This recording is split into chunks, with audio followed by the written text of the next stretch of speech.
Muchas gracias, queridos hermanos, por estar siempre atentos a su programa El Evangelio a tu alcance. Hoy sábado de la 25ª semana del tiempo ordinario y celebrando la memoria obligatoria de San Jerónimo, presbítero y doctor de la Iglesia, vamos a reflexionar el Evangelio según San Lucas, en el capítulo 9, versículos del 43 al 45.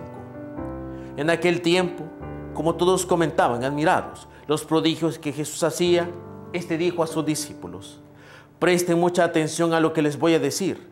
El Hijo del Hombre va a ser entregado en manos de los hombres. Pero ellos no entendieron estas palabras, pues un velo les ocultaba su sentido y se las volvía incomprensibles, y tenían miedo de preguntarles acerca de este asunto. Palabra del Señor, gloria en a ti, Señor Jesús.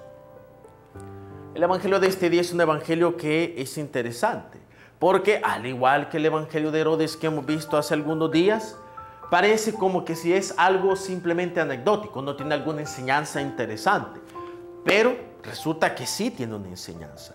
Pero para eso tenemos que comprender al santo que celebramos ahora, San Jerónimo, el cual fue fundamental y sobre todo es importante en la historia de la Iglesia, incluso para de muchas otras iglesias cristianas, porque San Jerónimo fue precisamente aquel que tradujo la Biblia de los textos originales en griego y en hebreo al latín, en una Biblia que se llama Biblia Vulgata, llamada así porque estaba escrito en el latín que hablaba el vulgo, es decir, el pueblo, el latín popular, porque estaba el latín popular y el latín de los intelectuales de la alta alcurnia. Pues San Jerónimo lo tradujo, todos esos textos originales de la Sagrada Escritura en hebreo y en griego, al latín que hablaba el pueblo. ¿Para qué? Para que la gente pudiera disponer precisamente de esa palabra. Esta Biblia Vulgata que se ha mantenido en la historia de la Iglesia y que de ella se desligan precisamente todas las demás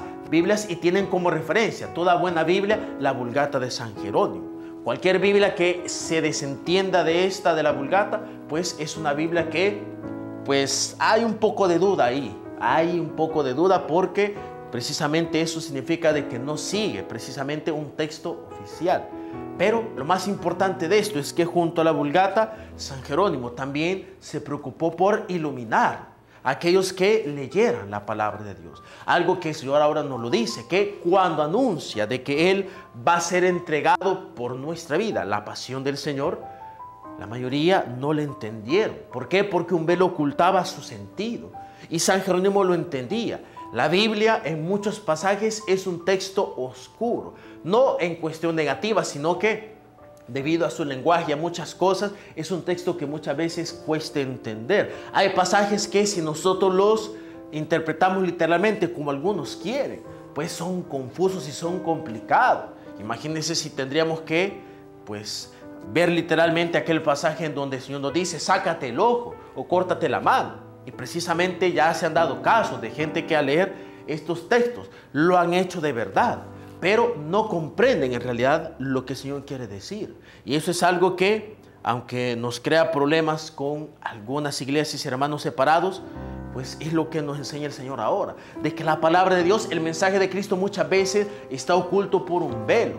Y si nosotros ese velo no lo queremos quitar por nosotros mismos, vamos a terminar cometiendo errores. Es necesario que el Espíritu Santo nos quite ese velo y nos ilumine la manera adecuada de interpretar la palabra de Dios. Y precisamente lo vimos tantas veces, como en el caso de Felipe y el eunuco, que él leía la palabra de Dios, pero no la entendía. La interpretaba a su manera, pero solo quedaba más confundido y más en error. Hasta que vino Felipe y él, obviamente ya iluminado por el Espíritu Santo, le interpretó y le dijo de qué se trataba todo eso.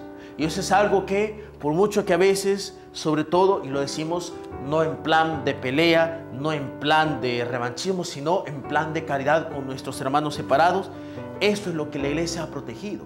¿Cómo? La Biblia se debe interpretar no a la luz de los criterios humanos, no en razón a lo que nosotros queramos, sino en razón de esa tradición de la Iglesia, en razón de esa función del Espíritu Santo que permanece en la Iglesia. Y no podemos abusar de ella y no podemos abusar de las interpretaciones, porque de lo contrario la Biblia se va a volver más oscura, pero ya no porque tengamos un velo que lo podemos quitar con ayuda del Espíritu Santo, sino porque nuestra rebeldía, sino porque nuestro egoísmo y nuestra manera egoísta, individual y soberbia de leer la palabra de Dios y de entender a Dios nos impedirán descubrir toda la riqueza de su palabra.